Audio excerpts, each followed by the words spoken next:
당신의 전성기 오늘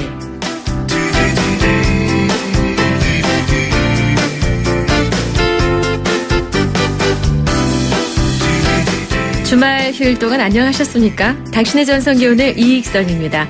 7월 첫 주가 양성평등 주간이라네요.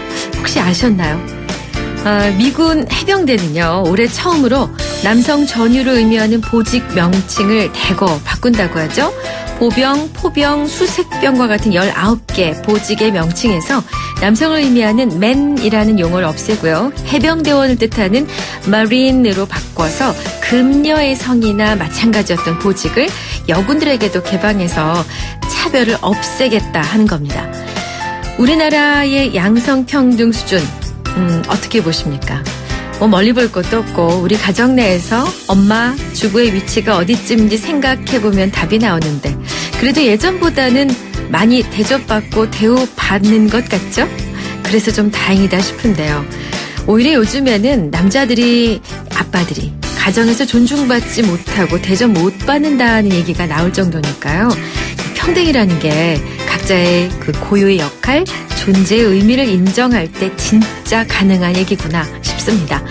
꼭 남자 여자만이 아니라 가정에서 그리고 직장에서 내가 속한 곳에서 서로에 대해 인정하고 존중하는 것이 평등의 시작일 겁니다.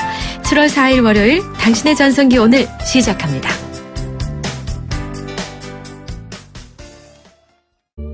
임상아 뮤지컬 오늘 당신의 전성기 오늘의 여는 곡이었습니다. 중년들의 마음, 줄여서 중심.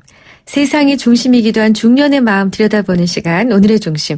이번 주는 어떤 얘기를 나누게 될지요. 먼저 거리에서 만난 중년들의 이야기 들어보겠습니다. 추억의 노래, 고향무정. 옛날 거 생각이 많이 나죠. 고향무정이란 거는 자기 고향을 떠나가지고 그런 노래이기 때문에 그래서 이제 고향무정이라는 노래가 한 70년도, 1970년도 65년에 70년도 그때부터 많이 유행했던 노래고. 네, 노란 사스 한명숙이 노래. 노란 사스 입은 말 없는 그 사람이. 예, 우리가 어렸을 때 산에서 놀면서 산에 나무에도 올라가고 그래 아주 그랬거든. 그래갖고 이제 요만한 거 하나 들고 가면은 그 노란 사스 입은 노래 나와. 그러면 거기서 둘이서 우리가 춤도 추고 야 이거 노란 사스다 그러고 서로 깔깔대고 웃으면서 노래 부르지 뭐. 네, 눈치채셨죠? 이번 주 주제 노래인데요. 오늘 월요일 주제는 그때 그 노래, 추억의 노래입니다. 추억이 담긴 노래. 고백도 못한 첫사랑과 마주칠 때면 꼭 거리에서 흘러나오던 어떤 노래도 좋고요. 헤어지던 자리에서 나왔던 노래. 그리고 남편이 프로포즈를 해주면서 불러주던 노래가 혹시 있으시다면 역시 아주 특별한 추억의 노래가 되겠죠. 자, 그때 그 추억을 상기시키는 노래 오늘 알려주시면 됩니다. 저희 문자번호 샵0945 우물정 0945번 짧은 문자 50원 긴 문자 100원 정보 이용료 있습니다. YTN 라디오 전용 앱 예스를 깔면 전 세계 어디에서나 무료로 이용하실 수 있습니다. 여러분을 위한 푸짐한 선물 유러피언 스타일의 감성 플라워 압구정 이니스 플라워에서 10만 원 상당의 꽃바구니, 탈모 전문 쇼핑몰 아이다모에서 -2도 두피토닉, 도심 속 꿈의 놀이터 일산 원마운트에서 워터파크 이용권 2매, 그리고 20세기를 대표하는 3인의 화가 샤갈 달리 뷔페, 예술의 전당에서 열리는 이 3인의 특별전 전시회 티켓 매일 2분께 석 장씩 드립니다. 끝으로 리오북스의 신간도서 풀꽃시인 나태주의 죽기 전에 시 한 편 쓰고 싶다도 이번 주 매일 2분께 드릴 수 있습니다. 문자 많이 보내주세요. 오늘 주제는 추억의 그 노래입니다. 샵 0945 유료 문자고요. 이필원의 추억 듣고 오겠습니다. 크리네어 테크. 크리네어 테크 집중기 주물 작업 연마 작업 페인트 작업 분진가스 냄새 연기 작업장 분진 이 세상에 못 없애는 분진이 어딨어. 크리네어 테크 집중기가 다 잡아줍니다. 예! 크리네어 테크. 크리네어 테크 집중기.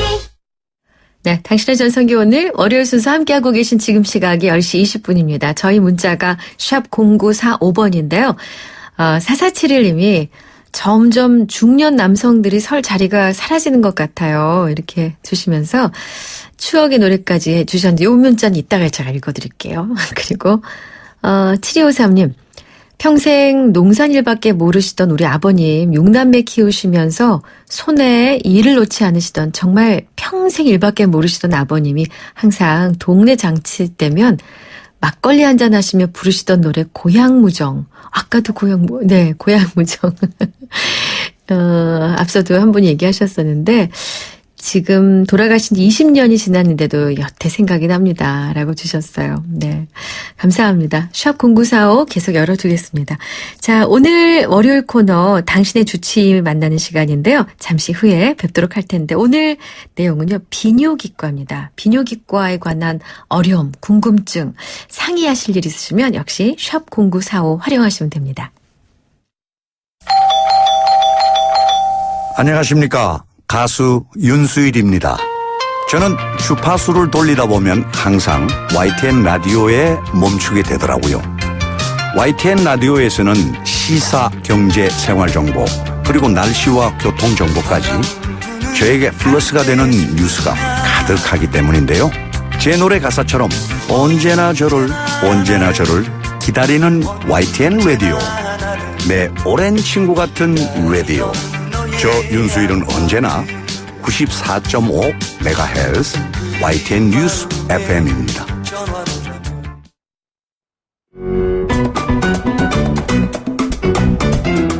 오늘이 좋다. 내가 좋다.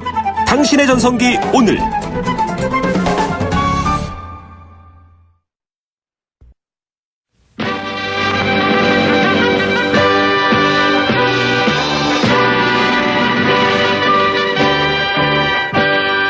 백세 시대를 맞아 여러분의 건강을 책임집니다. 1:1 건강 맞춤 상담. 당신의 주치.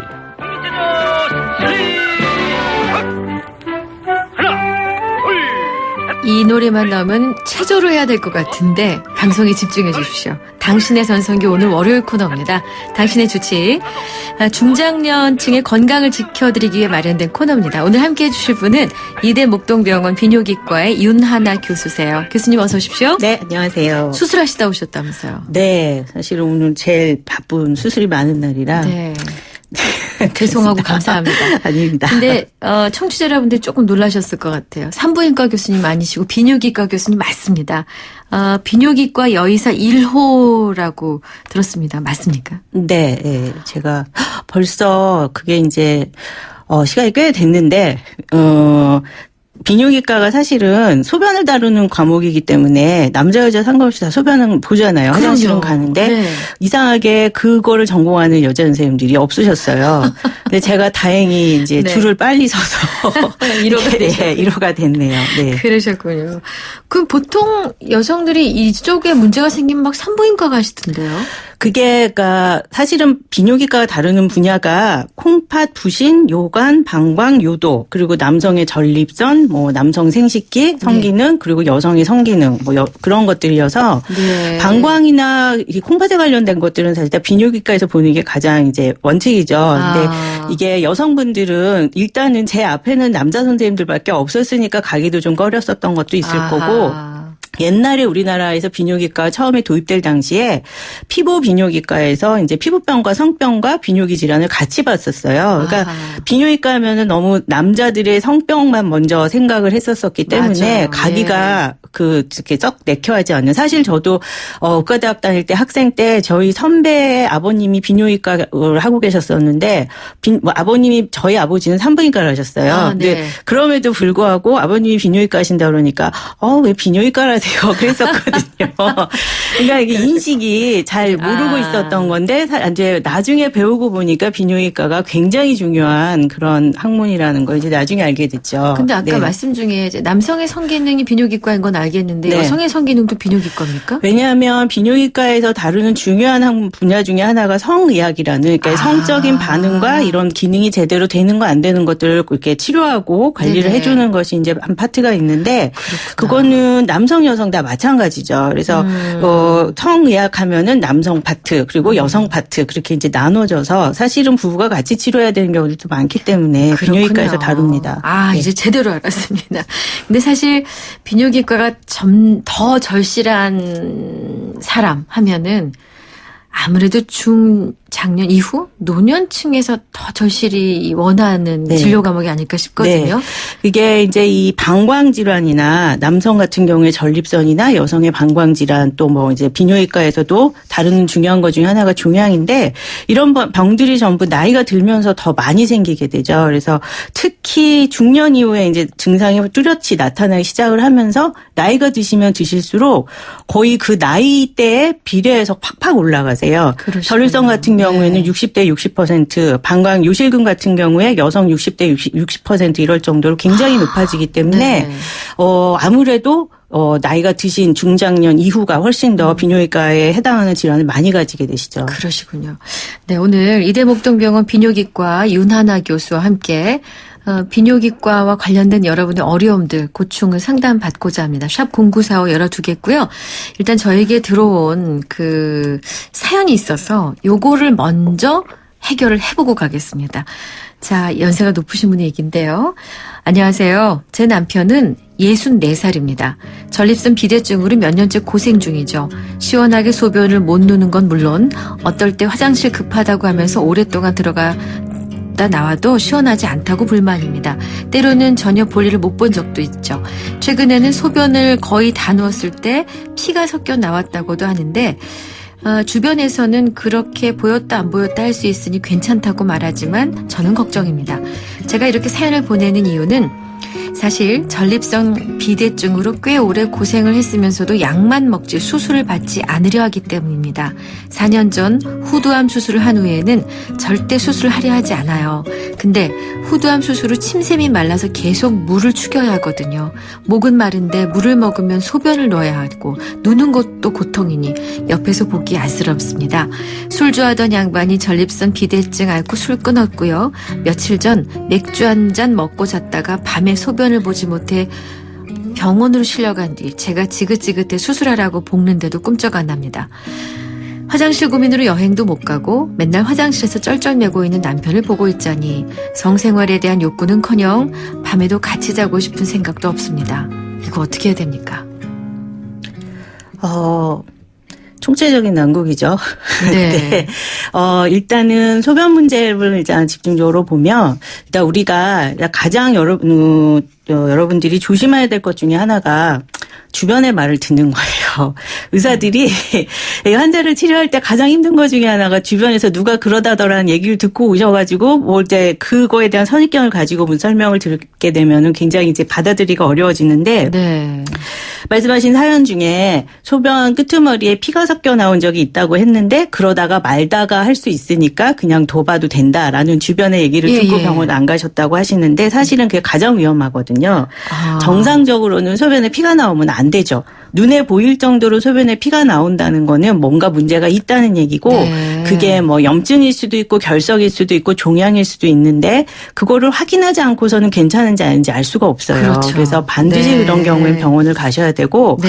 일단 이제 전립선 비대증 증상 문제를 이제 말씀을 드리면 네. 소변을 자주 보시고 밤에 자다가도 몇 번씩 일어나시고 소변 볼 때 시원하지도 않고 빨리 안 나오고 뜸이 들고 그리고 줄기도 예전에는 거의 뭐 앞에 변기에 파리를 따서 떨어뜨릴 정도로 세게 봤었다면 요즘에는 변기는커녕 내 바지 지퍼를 나갈까 말까 뭐 그럴 정도로 이제 줄기가 굉장히 약해지시는 분들이 계시죠. 근데 이게 네. 전립선 비대증이 아주 특징적인 증상인데 이 전립선 비대증 때문에 생기는 증상들은 사실은 약으로 굉장히 쉽게 치료가 돼요. 근데 그 네. 전립선 비대증 치료 약물이 있는데 문제는 그 약을 드시면서도 증상이 만족스럽게 개선이 안 되거나 약을 먹었을 때 부작용이 생기거나 아니면 약을 같이 먹으면 좀 위험한 상황이거나 그럴 때는 차라리 교정 수술을 하시는 게 낫다는 거죠. 지금 이분은 약을 드시는데도 개선이 안 되시네요. 그렇죠. 예, 약을 드시는데도 계속 그 증상이 있으시기 때문에 사실은 이제 약의 효과를 별로 못 보신다는 얘기고 네. 우리가 당뇨를 생각해 보면 당뇨 조절할 때 먹는 약으로 조절해보고도 잘 안 되면은 인슐린 주사를 맞게 되잖아요. 그렇죠. 예. 근데 이제 전립선은 주사 치료라는 게 사실은 흔하지가 않기 때문에 약을 먹어서도 조절이 안 되면 이제 문제가 되는 전립선을 이렇게 전립선이 말 그대로 편도선 붓듯이 부어서 커져서 소변 나오는 입구를 막기 때문에 소변이 시원하지 않으신 네, 거거든요. 네. 그러니까 그걸 이제 깎아주는 수술을 하시는 거죠. 그거는 뭐 네. 위험하거나 부작용 같은 거 없습니까? 그러니까 모든 수술은 사실 부작용이 하나도 없다고 100% 장담할 수는 없어요. 네. 그 이빨 치료만 해도 부작용을 없이 치료하지는 않잖아요. 근데 그렇죠. 뭐 부작용의 위험도가 높지 않다는 거죠. 굉장히 비교적 안전한 수술이고 전립선 수술은 개복 그러니까 우리가 보통 배를 짠다고 하는 개복 수술은 사실 요즘에는 많이 안 하기 때문에 네. 내시경을 이용해서 아하. 방광 안으로 요도를 통해서 들어가서 하는 내시경 수술을 하는 데다가 정기적으로 전기칼을 이용해서 절제를 하든지 뭐 레이저를 이용해서 절제를 하든지 하니까 출혈이 그렇게 많이 되질 않아요. 그렇군요. 대부분 1시간 이내에 끝나고 해서 사실은 비교적 안전한 수술입니다. 그러시군요. 특히 이 사연 주신 분 같은 경우에 이제 후두암 수술하신 지 4년 되셨다고 하셨는데 네. 예, 이제 이 암 때문에 후두암 수술을 하셔서 입이 마른 경우도 있지만 보통 이 중년 이후에 남성분들 여성분들 다 많이 느끼는 증상 중에 하나가 입이 좀 자주 마르시는 거거든요. 이게 사실은 갈증이 아니라 침이 덜 생겨서 그러는 건데 이런 방광 증상이나 소변 전립선 치료하는 약들의 한 가지 부작용 중에 하나가 입이 마르니까 침샘에서 침이 덜 생기는 그런 부작용이 있는 약들이 꽤 있어요. 그렇구나. 그래서 꼭 후두암 수술한 경력이 없더라도 내가 이 소변 문제는 조절이 잘 안 되는데, 그러니까 약을 어떻게 보면은 병 주고 약 주고 병 주고 약 주고 계속 왔다 갔다 하시는 거라 이거를 이제 효과적으로 개선하기 위한 더 좋은 방법이 있다면 사실은 이제 할 수 있는 상황에서 더 늦게 할수록 몸은 더 회복이 더뎌지는 거거든요. 그렇군요. 할 수 있을 때 하시는 게 가장 효과적이죠. 네. 근데 그 전립선 비대증이라는 게 모든 남성이 평생에 한 번은 겪습니까? 어떻게 보면은 전립선 비대증은 우리가 이제 70대, 80대의 남성분들을 해부학적으로 해부를 해보면 네. 거의 다 가지고 있습니다. 그러니까 70대 70%, 80대 80% 할 정도로 나이가 올라갈수록 그 나이대에 맞는 퍼센트로 굉장히 많이 올라가는데 네네. 그렇다면 이 70%, 80% 환자들이 다 증상을 나타내느냐 하면 사실은 그런 건 아니고 그중에 한 절반 이상이 이제 증상을 나타내게 돼요. 근데 네. 그 증상이 나타나는 시기가 대부분 40 중반 이후부터 나타나기 시작을 해서 네. 40대 후반, 50대, 60대 이럴 때 이제 가장 불편한 증상들이 그렇군요. 이제 심해지죠. 네. 그래서 어떻게 보면 남성한테만 있는 기관이고 여성은 여성한테만 유방과 자궁, 난소가 있는 것처럼 네. 남성은 남성에게만 특별한 생식기관이 이 전립선이라는 게 있어요. 이제 네. 전립선의 기능이 정액의 일부를 이제 그 만들어지게 하는 보조적인 생식기관이라 네. 정액에 아주 중요한 그 면역 글로불린 같은 것들을 만들어내는 역할을 예. 하거든요. 그래서 꼭 있어야 하는데 문제는 이게 남성 호르몬의 그 영향을 받기 때문에 남성 호르몬의 분비가 왕성하신 분일수록 전립선 비대증이 더 빨리 더 크게 생기세요. 그러니까 어떻게 보면은 이제 우리 그 삼국지에 유비하고 네. 장비를 생각을 해보시면 네. 유비는 굉장히 얇고 야리야리하고 네. 막 가늘고 여성스럽잖아요. 네. 그리고 장비는 굉장히 막 이렇게 우락부락하고. 우락부락하고 막 수염도 막 남성스럽고 네. 막 덥수룩하고 그렇죠. 두 분 중에 전립선 비대증이 있었을 확률은 사실은 장비가 훨씬 더 높은 거죠. 그러니까 그렇기 때문에 남성적인, 그러니까 굉장히 남성스러운 체형을 많이 가지고 계시고 왜 우리 대머리가 남성 호르몬 영향을 많이 받잖아요. 네. 그래서 대머리일 확률이 높으신 분들이 사실은 전립선 비대증이 생길 확률이 훨씬 높아요. 그렇지만 그게 이제 딱 100% 서로 들어맞는 건 아니고 그래서 남성 호르몬의 영향을 많이 받기 때문에 안 생길 수 없어요. 남자이기 때문에 생기는 어떤 숙명적인 질환인데 뭐든지 사실 세상에 생긴 모든 병들은 빨리 치료하면 치료가 쉽고 경과도 굉장히 좋아요. 그래서 네네. 전립선 비대증도 증상이 내가 자체가 불편하게 느껴지기 시작할 때 네. 사이즈가 중요한 게 아니라 평상시에 내가 소변을 볼 때 느끼는 증상하고 의학적으로 이게 소변을 효과적으로 잘 배출을 시키는지를 네. 봐서 이게 괜찮으면 사실 치료 안 하고 그냥 정기적으로 검사만 하실 수도 있고 네. 증상이 뚜렷하게 문제를 일으킬 것 같다 하면 이제 약물 치료를 시작하셔서 생활하는데 불편함이 없도록 최대한 유지를 하고 그리고 전립선 수술은 우리가 결정을 하는 시점이 일단 첫 번째가 약효가 없을 때 그러니까 지금 이분 말씀하신 같이. 분처럼 네네. 약효가 별로 없고 그리고 네. 술을 드셔서 소변을 잘 못 보는 일이 이제 자주 생기거든요. 병원에 실려가셨다잖아요. 예. 그러니까 우리가 네. 그거를 소변이 한 방울도 안 나오고 배만 불러오는 거를 급성요폐라고 하는데 네. 급성요폐가 반복될수록 방광이 망가지기 때문에 네. 약이 들을 확률이 적습니다. 그리고 아. 부작용으로 콩팥도 나빠질 수 있어요. 저런. 그래서 이럴 때는 반드시 수술을 하셔야 되고 또 소변 배출이 잘 안 되면 방광에 결석이 생기는 경우가 있어요. 그러니까 네. 계속 물이 고이니까 고이면 뭔가 찌꺼기가 계속 생기게 되죠. 그러니까 그 찌꺼기가 생긴 것 중에 하나가 방광 안에 결석이 생기거나 아니면 고인 물이 깨끗할 수가 없죠. 소변은 그렇죠. 원래 굉장히 깨끗해요. 균이 하나도 없는 그런 몸 안에 대사물질만 들어있는 그런 액체인데 거기 이제 세균 감염도 굉장히 쉬워지죠. 그래서 감염이 자꾸 생긴다든지 그러면 수술을 하셔야 되고 네. 그리고 이제 보통 우리가 수술을 결정하는 시점이 나이도 중요한데 너무 젊은 50대 후반, 60대 초반 이럴 때에는 사실은 전립선 수술의 제일 큰 부작용 중에 하나가 사정을 할 때 이게 역행성 사정이라고 그러니까 입구가 너무 확 저항 없이 많이 열려 있으니까 사정할 때 거꾸로 방광으로 사정액이 들어가는 역행성 사정이라는 아이고. 부작용이 생길 수가 있습니다. 한 네네. 15%에서 생기는데 이런 거에 관련된 이제 성기능적인 문제가 조금 문제가 그 생활에 불편을 줄 수 있는 연령대에선 잘 안 하고 네. 이제 적어도 한 65세 이상에서 많이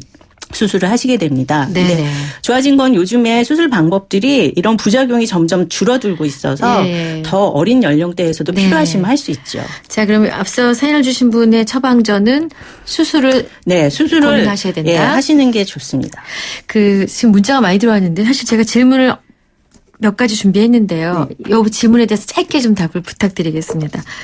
이 전립선 수술을 하면은 유효 기간이 있습니까? 예를 들어서 5년 있다가는 또 할 가능성이 크다든가. 그거는 앞에 말씀드린 남성 호르몬하고도 좀 관계가 있어서요. 전립선 수술은 전립선을 없애는 게 아니기 때문에 쉽게 말하면 사과 속 파내는 거하고 똑같아요. 그래서 파내서 통로를 넓혀주는 거니까 또 잘하면 또 해야 되는 경우들이 있습니다. 그렇군요. 근데 확률적으로 네. 그렇게 많지는 않아요. 자, 그럼 아까 70대 70%, 80대 80%라고 하셨으니까 역으로 70대 30%, 80대 20%는 괜찮다는 뜻인데 괜찮을 수도 어떤 있죠. 사람이 괜찮습니까? 그건 사실 예측하기는 힘든데 잘생기는 사람들을 거꾸로 생각하시면 될 것 같아요. 전립선 비대증이 잘생기는 위험군들이 있는데 고혈압, 당뇨, 고지혈증, 비만, 특히 복부 비만 있으신 분들, 저런. 그러니까 대사증후군이라고 하죠. 그런 네. 거 있는 분들 그리고 또 술 자주 드시고 그리고 또 담배 많이 피시고 운동 잘 안 하시는 분들이 잘생깁니다. 그러니까 거꾸로 네. 생각하시면 안 생기는 거예요. 알겠습니다. 자, 문자가 많이 들어와 있는데요. 가능한 데까지 좀 여쭤보겠습니다. 4471님이 체격이 크지 않은 게 어찌나 다행인지 선생님 존경합니다. 근데 잔뇨가 크게 문제가 될까요? 그리고 정관 수술의 수명은 어느 정도인가요? 일단 쉬운 것부터 말씀을 드릴게요. 네. 정관 수술의 수명은 일단 잘랐으면 끝입니다. 그러니까 wen간에서는 다시 이어지지 않도록 의사들이 수술을 할 때 굉장히 확실하게 잘라놓기 때문에 네. 정관 수술을 하셨으면 평생 가는 거고요. 네. 그리고 또 잔뇨는 문제가 됩니다. 왜냐하면 그러니까는 중요한 거는 잔뇨감하고 잔뇨는 틀려요. 소변이 방광 안에 남아 있는 것 같은 느낌은 생길 수 있는데 네. 방광이 이제 긴장이 많이 될수록 더 많이 생기거든요. 근데 잔뇨라는 거는 우리가 방광 안에 있는 소변을 완벽하게 다 배출을 시키지 못하고 남아있는 소변을 그런 말하는 느낌. 거예요. 예. 근데 이 잔뇨가 의학적으로 의미 있는 양은 내가 본 소변량의 절반 이상이 됐을 때, 그러니까 예를 들면 보통 정상적으로 성인이 한 번 소변을 보실 때 한 200에서 250cc 많으면 300cc 정도의 소변을 봅니다. 방광 최대 용적은 500cc예요. 그러니까 내가 200cc의 소변을 봤는데 남아있는 소변량을 기계로 병원에서 재봤더니 150이 남았더라. 그럼 좀 많이 남은 거죠. 또 100cc밖에 못 봤는데 잔뇨가 150이 남더라. 200이 남더라. 그러면 상당히 많은 잔뇨가 남은 거거든요. 문제는 이 남은 잔뇨 때문에 염증이 생길 가능성도 있지만 방광에서는 계속 소변을 소변을 모아주고 있고 콩팥에서는 일정한 시간마다 소변을 만들어서 내려보내니까 예. 하수구 막혔을 때 어떻게 돼요? 물 계속 틀어놓으면 넘치죠. 그렇죠. 방광은 넘칠 데가 없어요. 예. 그러니까 밖으로 요도로 나오거나 아니면 거꾸로 콩팥으로 올라가게 됩니다. 어머, 저런. 그러면 이제 콩팥이 망가지는 그러니까 신부전이 생길 수 있는 원인이 될 수 있기 때문에 그렇구나. 잔뇨 관리는 반드시 하셔야 됩니다. 아, 이거는 그냥 뭐 대수롭지 않게 볼 일이 아니다. 네, 그러니까 일단 네. 잔뇨감이 있으면 이게 정말 잔뇨인지부터 확인을 해보셔야 되는 거죠. 알겠습니다. 0980님. 선생님, 저는 택시기사입니다. 장시간 운전 중 소변 보기가 힘들어 참기가 힘이 듭니다. 가끔씩 통증이 올 때가 있습니다. 이게 사실은 소변을 잘 못 참으시는 걸 우리가 과민성 방광이라고 하는데 네. 과민성 방광의 특징이 소변이 하루에 8번 이상 자주 마렵고 2시간 이상을 잘 못 참고 소변이 마려울 때 갑자기 급해지면서 화장실을 빨리 가야 되는 거예요. 심한 경우에는 못 참으면서 지려버리기도 하시는데 네. 문제는 여기에 소변을 참았을 때 우리가 보통 차가 막힐 때 소변이 막 화장실 갈 타이밍을 놓쳐서 소변이 마려울 때 참았을 때 생각해 보세요. 그러면 막 쌀 것 같지 배가 굉장히 아프진 않죠. 근데 네. 소변을 본 지 얼마 안 됐는데도 소변이 자주 마려우면서 일단 소변을 볼 때가 되면은 배가 먼저 통증이 먼저 생긴다. 네. 그렇다면 이거는 우리가 그걸 방광통 증후군이라고 해서 간질성 방광염 방광통 증후군이라고 하는 병이 있습니다. 이게 방광 안이 계속 헐어서 망가지는 거예요. 어머나. 그래서 통증이 같이 동반되는 방광 문제는 빨리 병원에 가셔서 진찰을 받아보시고 치료가 필요하면 빨리 치료하는 것이 좋습니다. 왜냐하면 나중에 방광이 굳어져요. 그러니까 간경화 생기듯이 방광이 딱딱하게 방광이라는 거는 풍선처럼 굉장히 쉽게 줄어들고 늘어날 수 있는 장기인데 그게 이제 딱딱해지면은 소변도 잘 못 참게 되고 또 나중에는 소변량이 이렇게 불필요하게 소변을 많이 참게 되거나 늘어나게 되면은 이제 콩팥도 망가질 수가 있죠. 그래서 요즘에 제일 크게 문제가 되고 있는 병 중에 하나가 이런 간질성 방광염, 방광통 증후군 같은 통증 질환입니다. 사실 이 부분은 남성만 해당되는 게 아니라 여성에게도 문제가 있기 때문에 근데 여성과 남성은 뭔가 좀 다른 사실은 과민성 방광은 여성이 훨씬 더 많고요. 네. 방광통 증후군, 간질성 방광염도 여성이 훨씬 더 많은데 남성이 전립선 비대증이 있으신 분들은 과민성 방광도 더 쉽게 생기고 네. 이 과민성 방광은 전립선 비대증하고는 별개의 문제로 생길 수도 있지만 동반될 수도 있거든요. 그리고 이런 통증 증후군도 마찬가지로 같이 생길 수도 있고 따로 생길 수도 있고 하기 때문에 문제가 전립선이냐 방광이냐를 사실 따로 떼놓고 구별하기는 힘들어요. 그렇군요. 네. 한 분만 더 가겠습니다.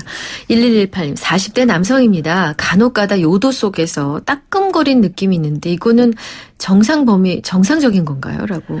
이게 그러니까 따끔거리는 게 얼마나 나의 생활을 불편하게 하느냐가 되게 중요해요. 네. 뭐 한 달에 한 번 정말 피곤하고 힘들었을 때 간혹 따끔거린다. 그러면 사실 그거는 크게 문제가 되지는 않는 거지만 네. 뭐 하루에도 몇 번씩 소변을 보려고 하면 아니면은 소변을 보고 난 다음에 요도가 간질간질하거나 따끔따끔하다. 그러면은 이제 이게 무슨 문제인지는 좀 찾아봐야 되겠죠. 네. 알겠습니다. 자, 뭐 오늘 더 많은 말씀을 나누고 싶었는데 시간이 약간 부족했네.